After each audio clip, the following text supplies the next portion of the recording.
Much of what makes an environment psychologically healthy and safe is embedded in the rights provided by a civil society.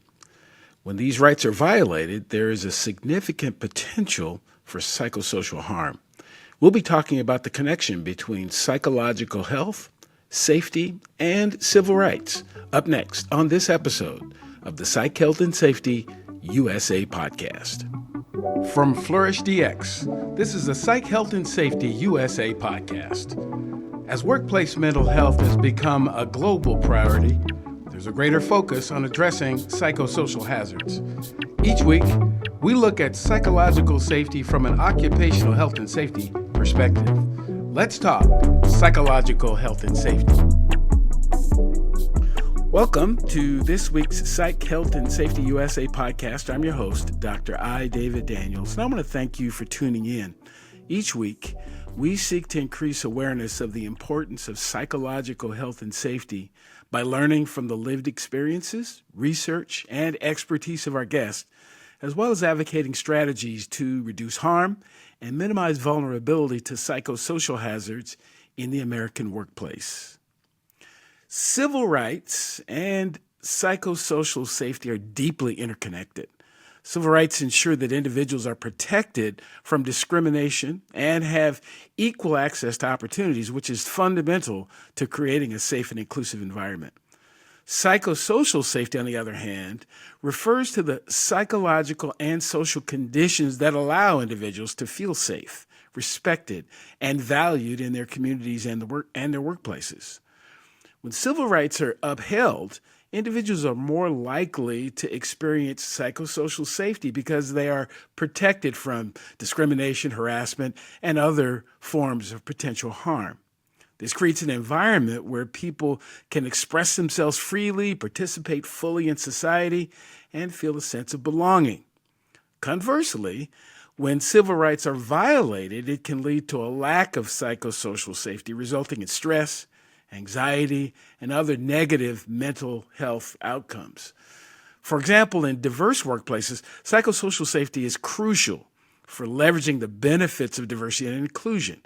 When employees feel that they can speak up candidly without the fear of retribution, it fosters a sense of belonging and mutual learning, which is essential for progress. Additionally, historical events of mass violence and repression have shown that prolonged exposure to such conditions can create cultures of fear, presenting psychosocial obstacles to good governance and healthy populations. So in summary, civil rights and psychosocial safety are mutually reinforcing.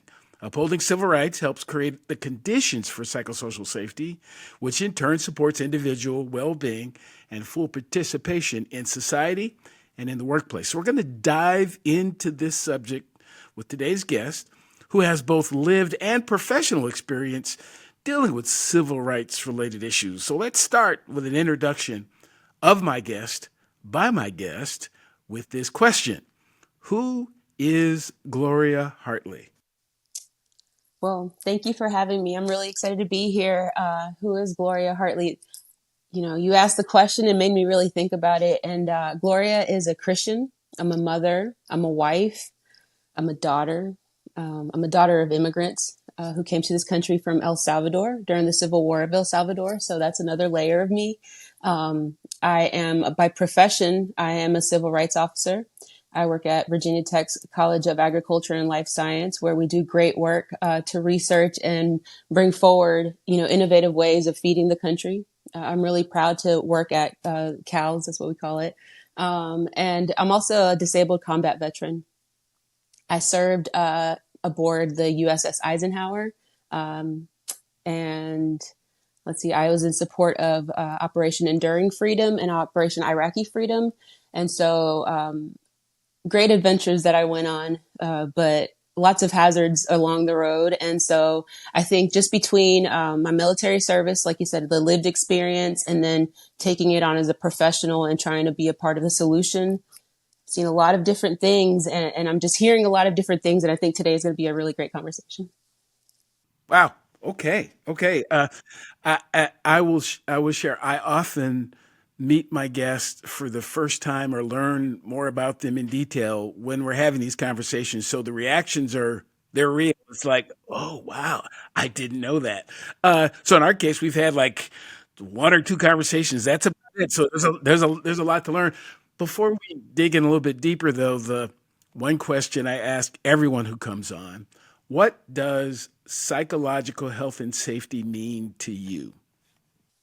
To me, it means being able to be yourself, your human self. I've really enjoyed the term bringing your whole self to work, and being able to, when there are concerns or if you have questions, or it's just like, you know what, I'm really just not sure, being able to ask those questions and feeling safe to be able to seek the information or seek the resources that you need to, take care of yourself in that moment. So that's what that means to me. Absolutely, yeah. It is the I think what's most important about the topic is how individual it is, how unique it is really to the person. Because our needs, our backgrounds, our awareness of our current environment, they're not right or wrong or good or bad or any of that kind of stuff. They're just different. That's all. We see the world through our set of eyes, and those eyes are filtered by all kinds of stuff, and there's often conversations about, whose view is better or worse and superior or inferior to the other. They're just all different. And how do we take all that stuff when we're inviting people to bring their whole self? They bring all that with them. And so how do we create environments where people can really be the person we said that we actually wanted? So what do people misunderstand about the concept of civil rights? Well, I've been hearing conversation recently about merit-based hiring, merit-based, DEI hires. And I took a step back just to understand, where's the conversation coming from? And that's why this question, the misunderstanding, I think some folks are misunderstanding that, the Civil Rights Act, specifically Title VII, lays out structure in the workplace when it comes to performance management, which is something that I really, really enjoy learning more about. I've worked in the civil rights space, but being in human resources, you really have to look at the whole human and always remember those rights that people are entitled to in the workplace. And so Title VII really structured how we do performance management, merit-based hiring, making sure that you have job descriptions that outline what the requirements are. Just the conversation that's being had, I'd like to point to the resource of the Civil Rights Act, where we actually did lay out the concept of merit-based hiring and removing the discrimination piece of, well, I don't really like that person, or the bias of, this is my thought about that, and so I'm going to do this. Let's have some structure to the hiring process and follow the Civil Rights Act. So that's a misunderstanding I think I've been hearing a lot lately. Oh, yeah, totally. My my graduate is in human resources. I've never been a practitioner, but have always, well, not always, for quite a while, really been interested in effective human resource related systems. Sadly, some of them have never really been all that effective because they're kind of old personnel systems, and people change the titles and put people in them who really don't understand exactly what you talked about. It is less about the rules that you wrote and the rights that people have, whether you wrote those rules or not. Yeah, it's about applying the law in the moment to the institution, to the agency, to the employer. What do your people need? But they still have the same rights. That they still do, and again, people have and these rights are conferred on us by what we call a civil society. I mean, there's some days I struggle with some of the decisions our civil society makes. Then you call human resources, but hey, we're still following the same society rules. Yes. Mm-hmm. But this is intended to be a system that provides everyone the same rights. Now, their obligations might be different, their benefit packages might be different, their job description might be different, but their rights are not different. And I heard someone say the other day, I was watching some folks have a kind of a debate about, what's going on in the country. An argument can be made that virtually every law that was written before the Civil Rights Act was probably unconstitutional because it didn't apply to everybody. It just didn't. It absolutely, we had legal embedded discrimination. There was that bias that would just lay that blanket over everything. And so when you removed it and it's like, hold on, let's revisit all of this. Yep. Yeah. And in this moment, I found myself a little overwhelmed at first with some of the changes. And then I said, hold on, Gloria, what do we need to tell people we need to be listening to? The law, the law that's still there, that's been, established and applies to everybody. Yeah. So what? How can an environment where people's civil rights are regularly violated be unhealthy? So we have obligations under the law to have reporting processes where folks are able to come in and report. And you can have all of those structures in place, but the concern starts to be when folks don't see any efficiency out of those processes, or they don't feel safe to actually report. What's going to happen if I report? What's the outcome? And that's usually going to happen when they have colleagues, coworkers who experience the negative outcome when they watched the discrimination happen as well. Those are the situations where if you don't have a process in place that is sound, that has the transparency, and folks can actually see some type of outcome from the processes, it doesn't have to be what they want to hear. We're not always going to hear what we want to hear, but as long as you are actually following the process and being fair, treating everybody in the same manner, regardless of what any of their characteristics, then that's where you're going to be able to say, well, if you follow the process, you're going to get this fair treatment. And I will say I've experienced discrimination myself. And when I did, and I reported it, and I did not experience that transparency. I did not experience the the process, how it should have been followed. That really does take a toll on someone's ability to speak up, ability to continue coming to work and performing and bringing themselves, their whole selves to work, their best selves to work. So it takes a toll, not just on that individual, but on their, their home life, their family, and also on their teammates, on their colleagues at work, who are now probably having to take on a little more responsibility if they're not able to, be their best selves at work. Mm, mm, mm. So if you don't mind, you mentioned that you've seen that yourself, and I talked about the fact that you have both professional and lived experience. I find that a lot of what drives us are things that didn't go the way that we expected them to go. My interest in safety, in the full spectrum of safety, everything from psychosocial hazard identification, mitigation, all the way to disaster preparedness, all driven by my life experience. It's driven by the situations and scenarios where I just that didn't work out the way I expected. And that kind of connects back to this issue of civil rights. I didn't I was around when the Civil Rights Act was passed, but I didn't know what it meant. Nobody came to, who had been in elementary school. Nobody came and taught us about what that stuff meant. So often, as a matter of fact, a realization I've had while I've been writing this book is I actually attended segregated schools in Seattle, Washington until I graduated high school. And that wasn't that long ago. And technically, they were segregated until my senior year in high school. And I was thinking that only happened in the South. But it happened all across this country because, again, prior to the Civil Rights Act, things were set up intentionally to benefit certain folks in the country and to disadvantage other people. Period. Here's another, and I'd love to have you respond to this. Technically, Black women didn't have the right to vote until the Voting Rights Act was passed, because when the right for women to vote was passed, it didn't include Black women. So that's just one of those examples that we have lots and lots of systems that were never really designed for everyone. And the Civil Rights Act was intended to go like, okay, well, for housing and education and employment and some other things. Here's the standard. Exactly.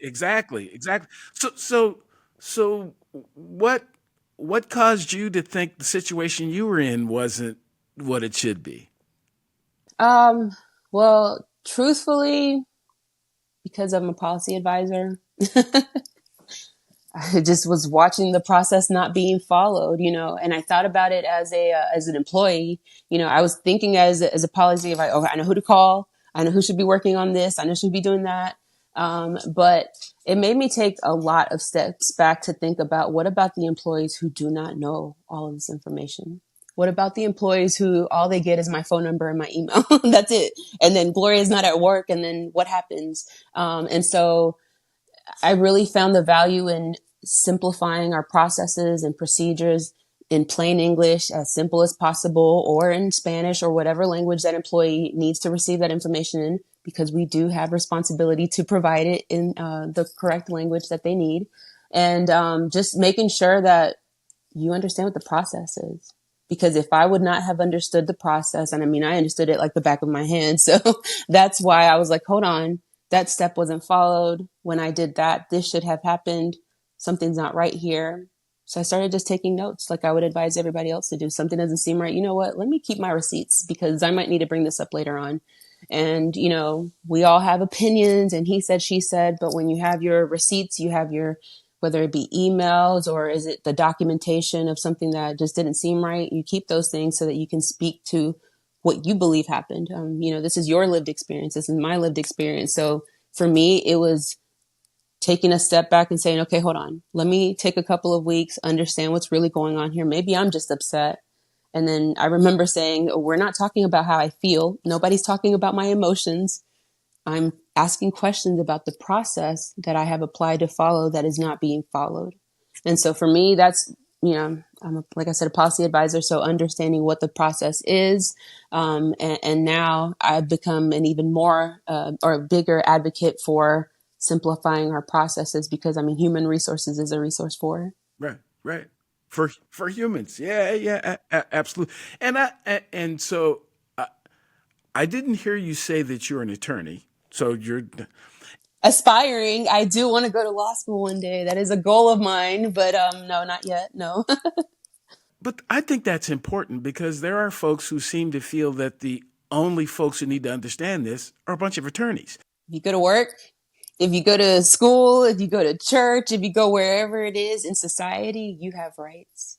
You should know your rights. Yes, yes, yeah, and I, again, because our most of our legislative and executive branch folks across all levels of government tend to be attorneys, and so these laws get I had written. somebody tell me I would not manage in this field if I did not have an advanced degree like a JD or a PhD, but I'm doing it. So And here's the point I'm trying to make is that the vast majority of folks in the workplace don't have any of that stuff. And so why is it that the process has to be written, described, or presented in such a way that it's so complicated? It's really not that complicated. I think sometimes when we are in the role of being the administrator, the advisor, we want to be as stick to the law and use the words and make sure.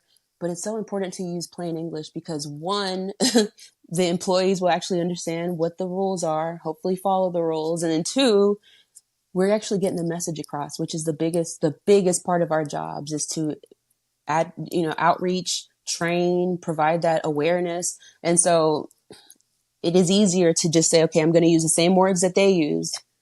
But that's when your analytical skills kick in. It's like, okay, hold on. I know what that means.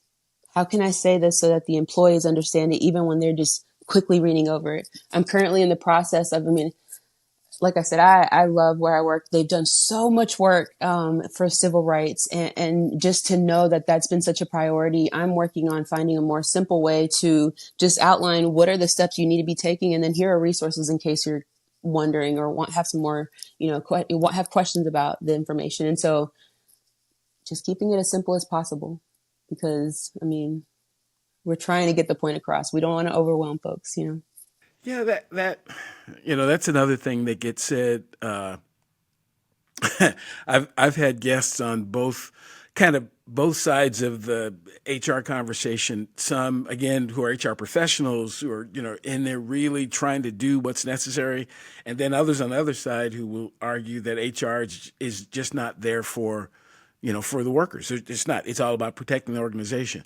And there's a part of me that agrees with both of them because that's about your perception. If a system is set up with a set of rights and responsibilities and all this type of stuff, and only a handful of people understand it, of course I'm going to feel like, well, they're not there for me because first of all, I don't even know how to fill out this. I've got 17 pieces of paper and there's 12 people to talk to. And all I want is a simple answer to what I feel is a simple question. I get all this stuff. That's on the one hand. But on the other, it is important that the organization do this in such a way that it is not simply looking out for what's best for the worker, but it's also looking out for the culture itself and for the organization. It's the same thing I say about safety. I did an HR master's not because I was interested really in HR stuff that much. I was interested in safety, and safety tends to be something that HR people do a lot. That was the only reason. So I kind of stumbled into it, and as I said, never been a practitioner, but I think there are some real similarities. I try to look at things, is it safe or not? Not is it better for the worker or better for the organization. The question is it safe? I think you look at it, are the rights of the human beings in this system being respected, regardless to what that individual or what the organization is doing. There's a set of rights that this person has. And again, I think this comes up for the people that we don't particularly like. Yeah. Well, it's so easy to say, well, I think about, okay, having the set standard for rights in the workplace. You might not like somebody. They may get on your nerves. I mean, I have been on a ship with 3 racks stacked up and I did not even know the person that was sleeping above me. But hey, the respect of the cleanliness, the respect of the rules that you follow in that space. And so, with the workplace, I just feel like there's so many personalities in the same space. And we just have to have that standard level of respect where, the civility, if I have a concern about something, I should be able to have a conversation with you. The conversation, I also have a training in dynamic conflict resolution. I haven't used it in a couple of years, but like I said, Virginia Tech has been an amazing place for me to work and grow as a professional. And so that was something that I did receive there. And just to learn about the different ways in the conflict resolution, those are aspects of the workplace that I feel like sometimes people just overlook. I'm going to work, I'm going to get my paycheck, and I'm going to go home. But we want you to continue coming to work, and we want you to continue getting your paycheck, and we want you to do your best. And hopefully you're able to advance and promote because of the merit that you're gaining. And so because of that, the psychological safety is probably the most important aspect of the workplace. That's why those rights are in place, because we're trying to protect that whole person coming to work. And we want to protect the person next to them and the person that's, in the hall across from them, in the office across from them. We're trying to protect every person in the same aspect, but having that standard set of rules, I think, is really what guides us in some of these tough situations. Like, if somebody's not following the law, what do? You look at, hey, what action should be taken in this moment if this person's not following the law? Right. Yeah, yeah. And again, it just a little nugget you dropped is that conflict resolution, I believe, should be taught before we teach ABCs and math, because I can't think of a single solitary war or issue in the workplace that really came up because I've started teaching it to my kids. I have an 8-year-old, and I've started teaching her about some of the small techniques. The first, I started with her and I said, you know what? When you get upset, just take a moment, take a deep breath. If you're able to, close your eyes, reset. Okay, now let's think about that. Are you really that upset, or were you just reacting to that in that moment? And so as an 8-year-old, and she's bouncing all over the place and stuff, I'm trying to help her slow down in her own way. And so that was a really simple tool that I try to teach her. And she uses it. I've seen her. My mommy said I can reset. You have permission to reset, people. You have permission to just take a deep breath. Do you need more psych health and safety in your life? then head over to the FlourishDX Academy for several free on-demand e-learning courses. If you're an internal professional, follow FlourishDX on Eventbrite to register for any of our free fortnightly interactive webinars. Our flagship professional practice program is also exclusively available for internal professionals. The 12-week course blends theory, applied practice, and interaction with other professionals through live lectures and a monthly community of practice session.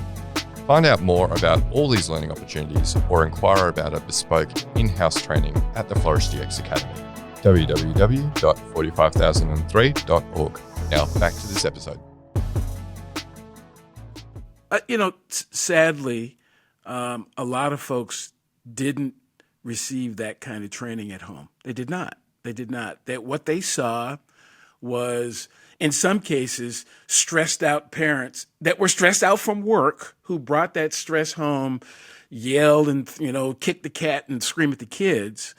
And then that becomes the way that the kids see, well, that's how things get addressed. I just raise my voice. I stand up a little taller. It's interesting you say that. I had a tough time at work. Like I said, I've experienced discrimination. And so when my daughters see how I'm responding to this, it's been something important for my husband and I, that it's like, you know what, you still have to control your emotions, even though something really bothered you.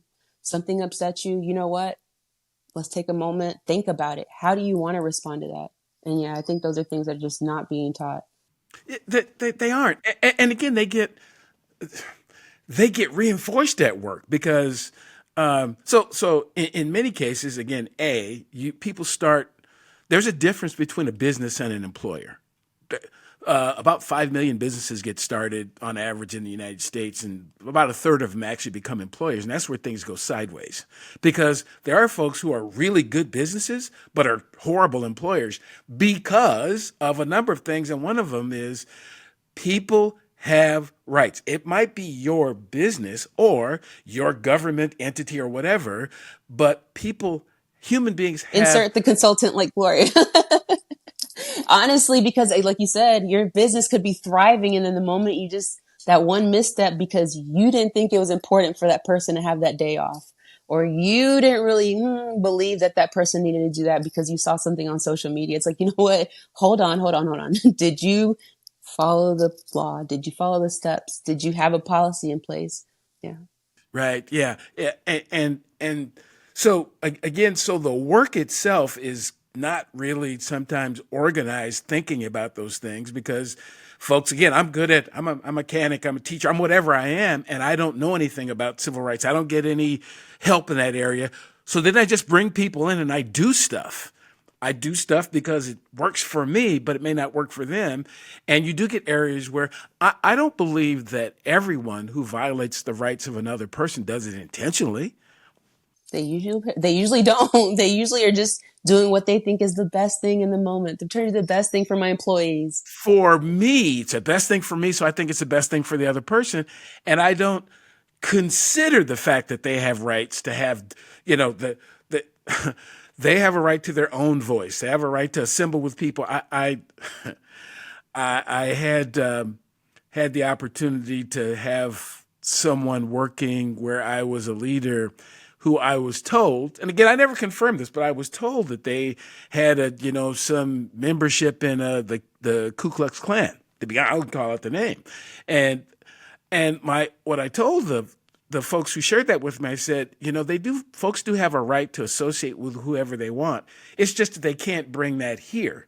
And the way we do that in the workplace is we have to have policies that say you have a right to do X, but if you come here, here's how those rights are a little bit different. And there's some things you don't get to do just because you have the right to do it in society.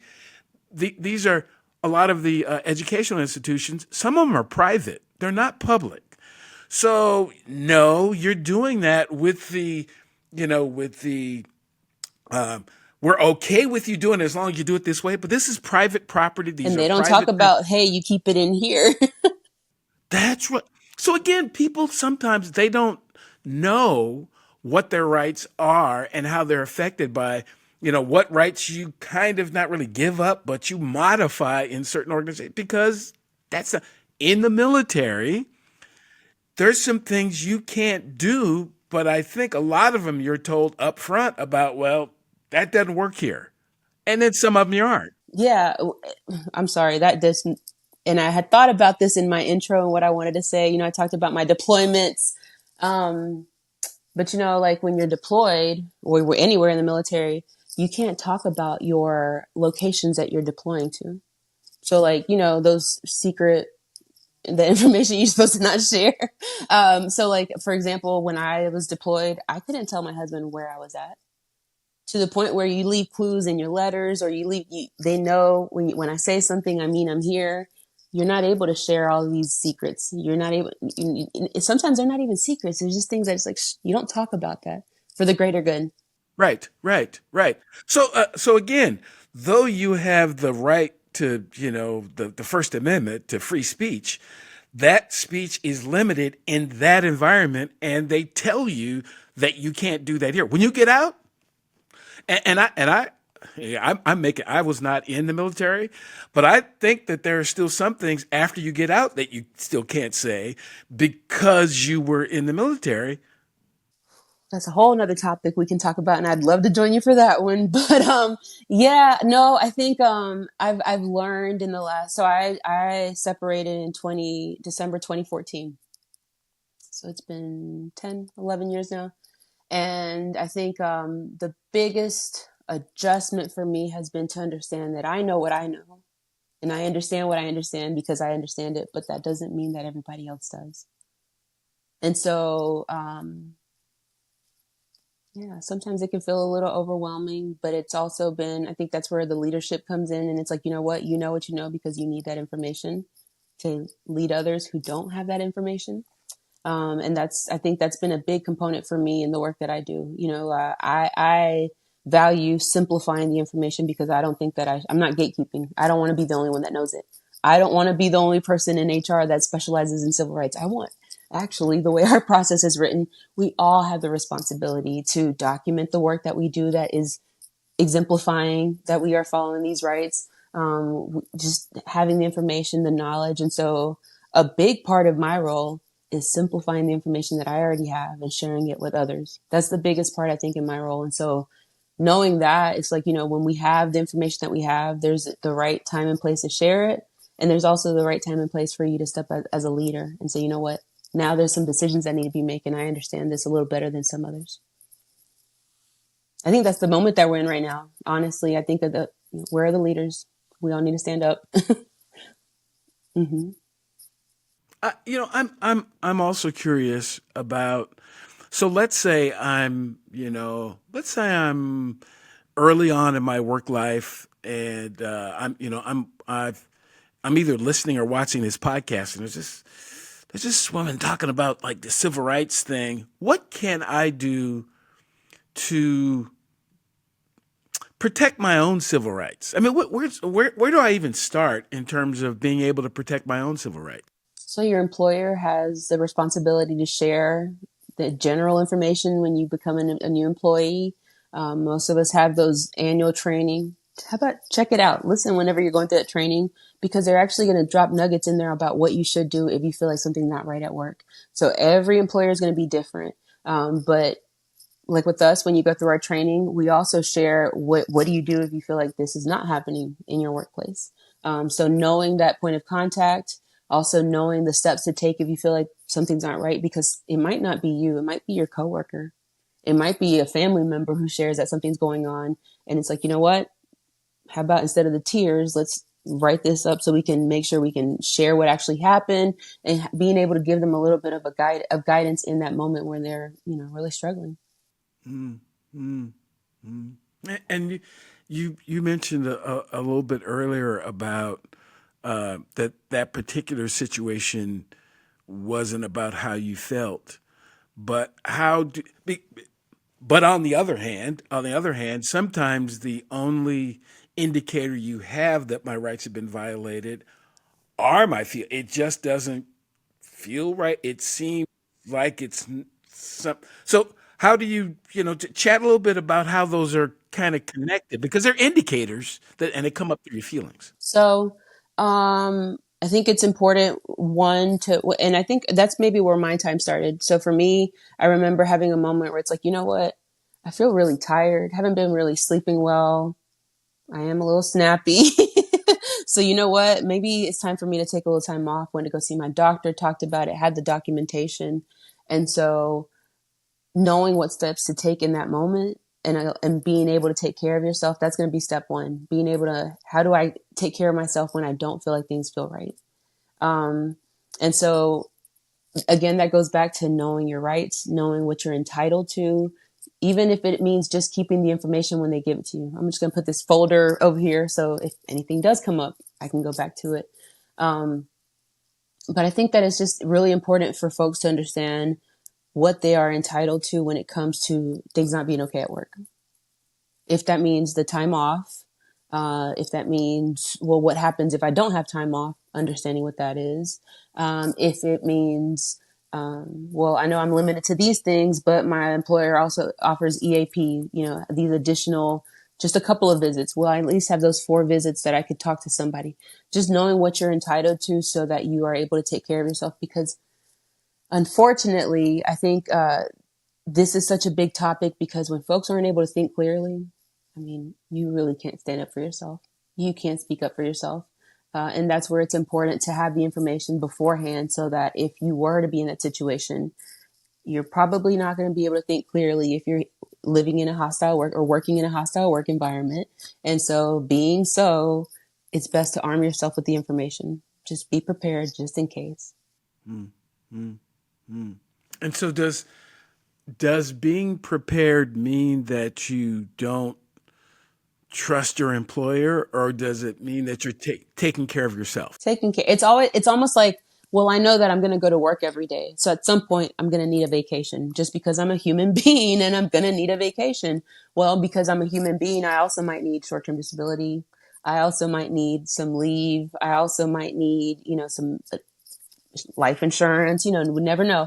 So that's why those things are there for you to be able to plan in case something happens. And in the same way that we elect the benefits that we want to buy into, you also should be looking at the rights that you have at the workplace in case something just doesn't feel right. Well, what do I have the right to speak up about? Which everything, but what do I have the right to report so that it can be, investigated? And so that's where it's just knowing. I'm a Hispanic woman. I'm a disabled veteran. There's some things that, hey, if something doesn't feel right, there is somewhere that I can go talk to them about this. And so I think that that's really the biggest thing about being prepared. It's knowing that your employer is offering these things, offering these resources. And, for me, the resources make it probably the best place for me to be working, knowing that I'm able to, okay, well, this is something I want to access right now. If I need this, I know that's available to me. And so again, just preparing yourself to go into the workplace. Right. Yeah, I think unfortunately we have, and it's a societal thing where people will place more priority on what the employer needs than what I need personally. And again, I think that, well, I have a responsibility to do X, and whatever it takes to get X done. Yeah, but it can't be an exchange of your mental health. That part, because I have heard people, again, I was in the fire rescue service for a bunch of years, and I've heard people talk about how glorious their funeral was going to be. And I just don't. Can you imagine how even more glorious it's going to be when you're able to reach even more people, because you're still sticking around and you're still with us? And right, you can do more. I'm for sorry, that employer that you say. emergency preparedness, they teach us you have to make it to the accident in order to be a responder. You're not gonna be able to respond to the emergency if you're crazy out on the road or not paying attention, and boom, there it goes. So it's really about being able to get to do the help, do the work to help. That's right. Well, I'd say in whatever role that you're in, you were hired to, if it's processing payroll, if it's repairing trucks, if it's whatever, if I'm not well if I'm not healthy, I can't do that very job that I'm so dedicated. In this moment, I've been hired as the civil rights compliance coordinator at Virginia Tech and for the College of Agriculture. And I know in this moment, I have to take care of myself. I have to be prepared for whatever conversation may come up because I know the law. I understand what we should be doing. And so if there are going to be tough conversations, I have to be in tip top shape right now to be able to, hold my part in that conversation. Mm-hmm. There's it's not this binary thing that, I have to do everything for everybody else or I have to be selfish. You have to be both to be. Yeah, there is a time when I have to be really focused on what's going on with me, because if I do that, I can do great things with and for other And this was people. learned. This was learned. I had to learn this. But yes, for sure. You won't get to the actual accident scene if you're not healthy and on the way, and able to help when you get there. So Right. Absolutely. Absolutely. Wow. Wow. Okay. So, oh boy, so many more things we could talk about, but the day would get away from us. I wanted to I want to hear your thoughts on this. So Sure. when I was reading through some of the questions for our conversation, I also thought about the importance of understanding psychological health in a hostile work environment, because like I said, I've experienced that before. I've experienced being in a work environment and still trying to do your best and carry your best self while experiencing some of the worst treatment you're probably going to experience. And so I'd like to hear your thoughts on that, the psychological part of that. I'm happy to share that gives, again, this wasn't planned, but this is what if what you were experiencing were exposure to a nerve agent or some kind of chemical compound. And I'm going to suspect that in your time in the military, they talked about that. They gave you a respirator. They told you that if that don't touch that thing. We have lots and lots of really effective processes to deal with physical hazards. That's a fire. Don't, there's all these things that we get told about these hazards that we can see. But the ones that people can't see, it's, first of all, we act like they're not there. That I'm going through something. Well, you got to toughen up. Well, hold that. That still doesn't mean I'm not going through something. And that's something for me. That's something for me is just as bad as being in an environment without air, because emotionally it is so stressful for me that I can't do the thing. So when I have conversations about working in toxic environments, first issue: what is it about it that is toxic? What is the hazard? What is the thing that's causing me to feel the way I feel? Because first, going back to what I've been teaching your daughter, first I have to look at me and go like, okay, so I'm reacting this way. Why am I reacting this way to that? And when I look at, well, I'm reacting this way because I feel disrespected by that. That triggers a trauma that I had in my life. So I know what's going on with me. Now I have to go back to, it's not everything. That supervisor, that coworker, that subordinate who is doing that thing, they may not be intending to cause it to be toxic to you. They're just acting out based on how it feels to them. We all spend a lot of time doing what it takes to help ourselves, what works for us, what feels good to us.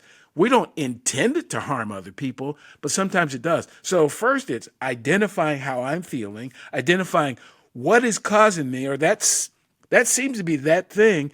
And then it's speaking up for ourselves about, again, just like if you came into the workplace and what is that smell? I mean, the walls are kind of looking, could this be mold? I mean, the walls are kind of black. It's kind of wet. And, I have these senses for a reason. And I think what comes up for us is when we don't see something physical, we turn that stuff off. It's just kind of dysfunction. But if it's harming me, I have to speak up for myself. I have to say, well, hold it. I have a right to, there's policies about that I shouldn't have to be exposed to that. it's not all, I'm not saying it's going to be perfect for me all the time, but when it crosses to where I can call it toxic, toxicity long term is extremely health harming. It's extremely health harming. So I know I'm feeling this way. That's the reason why I'm feeling this way, because that thing is going on. That really shouldn't be going on, or it shouldn't be going on for me. And now what am I going to do about it?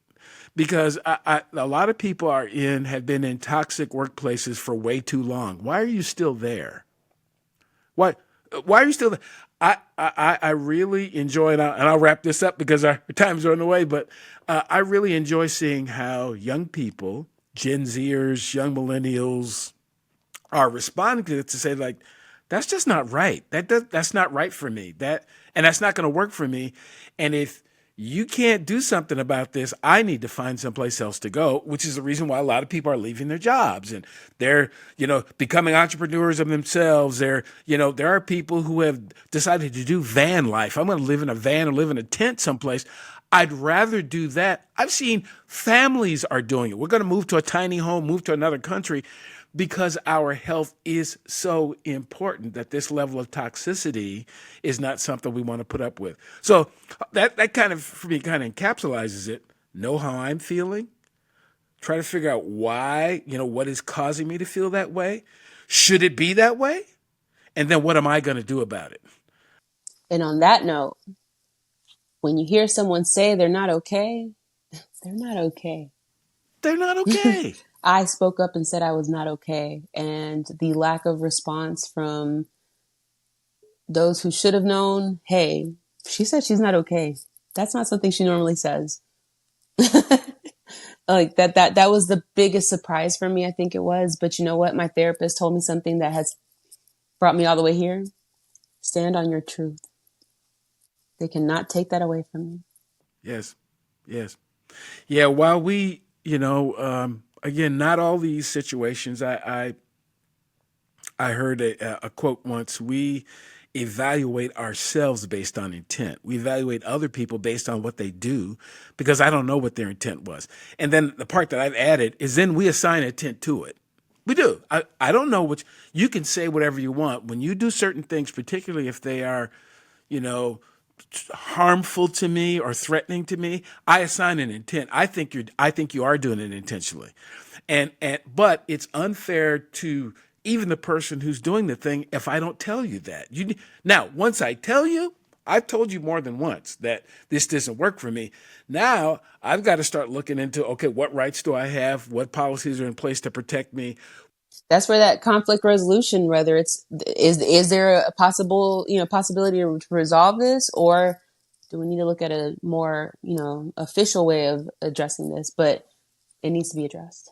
It needs to be addressed. Yeah. So, I mean, again, I think there are, way too many people who are in these kind of quote unquote toxic environments, and they don't know, they don't stand up for themselves. They just take it. And if you're going to take it, then you're probably going to get more of it. And, regardless to if it hurts, say something. If it doesn't feel effective for you, say something. If that environment will not protect you, will not support you, find a different environment. Do what it takes. And on that note, the HR professionals that are hearing this, we need to step it up. We're the front line right now. And we just have to perform our job at the best possible, best possible way. So far, right now, I think that what I'm seeing is just there's some fear. But what I want to challenge folks to remember is that you're the best one at the role that you perform every day. We got to max out right now for our communities. Yep. Absolutely. Okay, so well, before we close, if folks want to, I don't know, they may want to follow up with you. They may, have other questions. Might be curious. Is there a way that folks can? So I'm really active on LinkedIn. You can definitely find me on LinkedIn, and I think we could probably link my LinkedIn on there. Find me Gloria M. Hartley, or my email, gloria.m.hartley@gmail.com. Those are the two ways you can find me. Absolutely. Gloria, thank you. Thank you so much. Thank you for this opportunity. This was a great conversation. Absolutely. Yeah. And again, hopefully folks walk away thinking about civil rights in a kind of a plainer, simpler way, because it's not going to be effective for any of us if it's too complicated. And you have a way of talking about this that is. It's kind of like, hey, if I'm entitled to have my cup of coffee every morning, where's my cup of coffee? Because that's what I'm entitled to. Like, Absolutely. Thank you so much. Thank you so much. And if you're watching or listening to this podcast for the first time, welcome. I hope something that you heard will bring you back to a future episode. Previous episodes of the podcast can be found at psychhealthandsafetyusa.com. You can watch, like, subscribe, and share the podcast on the Flourish DX YouTube page. And please join the Psych Health and Safety USA movement by connecting and becoming a subscriber on LinkedIn. So until next time, stay tuned and look out for the next episode of the Psych Health and Safety USA podcast.